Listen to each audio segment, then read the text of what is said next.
여러분 안녕하십니까, 진성호입니다. 이재명 민주당 전 대표가 오늘도 서울중앙지법에 출석했습니다. 어제는 위정교사 의혹 재판을 받으러 바로 이 재판정에 나왔는데, 오늘은 대장동 백현동 이 위례신도시와 성남FC 후원금 뇌물 및 배임 의혹 재판을 받으러 또 나왔습니다. 이재명 전 대표 지금 국회의원인데 재판 받느라 바쁩니다.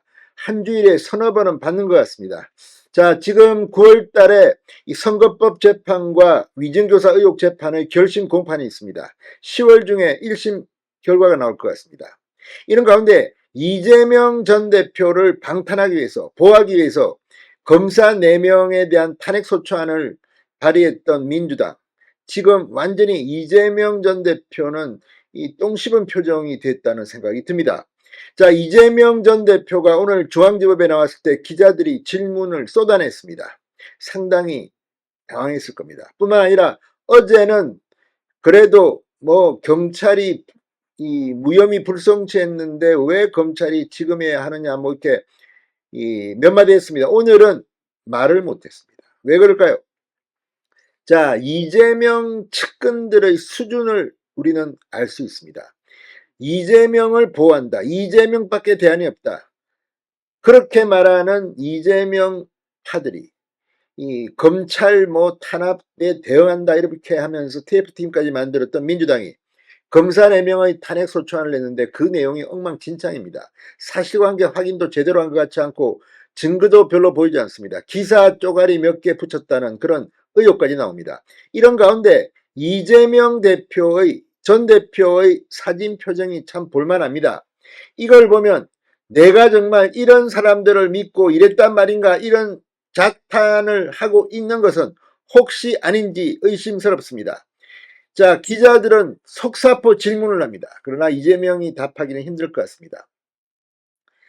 이재명 전 대표가 기자들과 이 힐끔힐끔 쳐다보는 모습을 보며 완전히 검사 탄핵안 발의는 완전히 이 이재명에게 공격의 빌미를 준 셈이 됐다는 평가가 나오고 있습니다. 지금 이 탄핵소추안이 나온 뒤 민심은 완전히 역풍이 불고 있고, 거의 더불어민주당의 요즘 분위기를 보면 박상용 검사가 대변 사건에 연루된 것처럼 말했다가 나는 실명을 말하지는 않았어, 이런 분위기라고 말합니다. 조선일보와 문화일보는 이런 이성윤 의원의 태도를 추태라고까지 표현했습니다. 지금 실명을 거론했던 서영교 의원도 고소당했습니다. 자, 과연 이게 명예훼손인지에 대해서는 법원이 판단할 것이기 때문에 예단하지는 않겠습니다. 그러나 분명히 이성윤 의원이 이 문제를 제기했을 때 박상용 검사를 겨냥한 게 아니냐는 생각은 충분히 할 수 있습니다. 실명만 말하지 않았다 뿐이지 그가 말하는 모든 정황들은 박상용 검사를 의식한 게 아니냐는 겁니다. 그리고 실제 민주당의 탄핵소추안에 박상용 검사 부분은 이 부분이 들어가 있습니다. 이성윤이 먼저 이 의혹을 제기했는데 서영교는 실명을 말했고, 자, 그렇다면 민주당의 탄핵소추안 박상용 부분은 누가 썼습니까? 이거 앞으로 상당한 역풍이 불 겁니다. 이걸 보면서 이재명 대표는 생각할지도 모릅니다.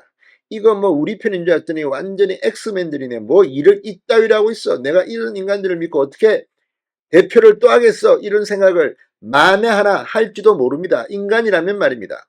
지금 이재명 전 대표의 법원 출석 모습, 이런 사람이 또 당대표를 연임한다? 김대중 전 대통령의 민주계열 정당에서는 처음으로 당대표 연임이 될 것 같은데, 그러다가 10월 달에 법정 구속이라도 되면, 그리고 1심에서 의원직 상실행위라도 나오면 이재명의 정치적 운명은 어떻게 될 것인지, 오늘 법원에 나온 이재명 전 대표의 모습이 볼만했습니다. 진성호의 융단 폭격 시작합니다. 이재명 의원을 융단 폭격합니다. 방송에 앞서 아직 진성호 방송에 구독자가 아니신 분은 붉은색 구독 버튼 눌러주십시오. 더 좋은 방송으로 보답하겠습니다. 자, 오늘 김두관 전 의원이 더불어민주당 전당대회 당대표 출마를 공식 선언했습니다.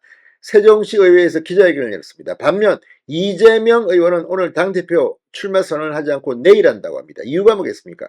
오늘도 법원에 출석해야 되기 때문에 모양이 구겼기 때문입니다. 이렇게 리스크가 큰 사람이 당대표를 연임한다?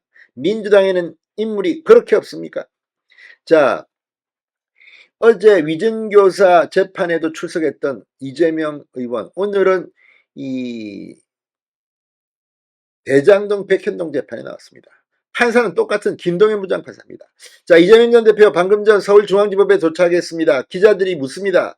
대북 송금 병합이 안 되면 의원 의정활동과 당무에 지장이 있다고 보시는지, 선거법과 위증교사 재판이 10월에 1심 선고가 예상됐는데 결과에 대해 어떻게 생각하시는지, 당대표 연임이 방탄 목적이라는 지적이 있는데 답하지 않고 법정에 들어갔습니다.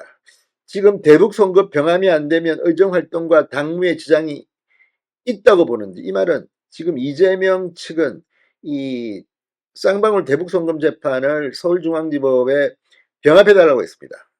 그런데 이게 하겠습니까? 지금 쌍방울 대북 송금 관련해서는 지금 수원지법에서 다 하고 있는데, 게다가 똑같은 판사가 맡았는데, 아무튼 이재명은 미치고 팔쩍 뛸 겁니다. 모든 상황이 지금 검사 탄핵안이 발의된 뒤 완전히 이재명에게 불리하게 돌아가고 있습니다. 이재명, 김혜경 부부를 소환한다는 그런 이야기가 나온 것도 그 탄핵안, 검사 탄핵안을 발의한 뒤에 벌어진 일입니다. 검사들도 문제입니다. 그동안 뭐 하다가 이제 전쟁이 시작되니까 부랴부랴 이재명, 김혜경 부부를 소환하는 겁니까? 어쨌거나 이재명 입장에서는 참모들을 신뢰하기 힘들어질지도 모릅니다. 이건 뭐 내 도와준다고 한 것 같은데 이거 완전히 나를 엿먹인 거 아니냐, 이런 생각을 혹시라도 할 수도 있지 않겠습니까? 아무튼 이재명 대표 오늘도 재판받으러 나왔습니다. 이 재판이 사실은 중요합니다. 시간은 좀 걸릴지 모르지만 대장동 재판에서 만약 유죄가 되면 형량이 징역 10년을 넘길지도 모릅니다. 이건 물론 예단하지 않겠습니다. 무죄가 될 수도 물론 있겠죠. 그러나 지금 나온 이 많은 것들 하나만 유죄가 돼도 이재명은 정치 생명은 끝날 것으로 보입니다. 진성호의 융단 폭격이었습니다. 여러분 감사합니다.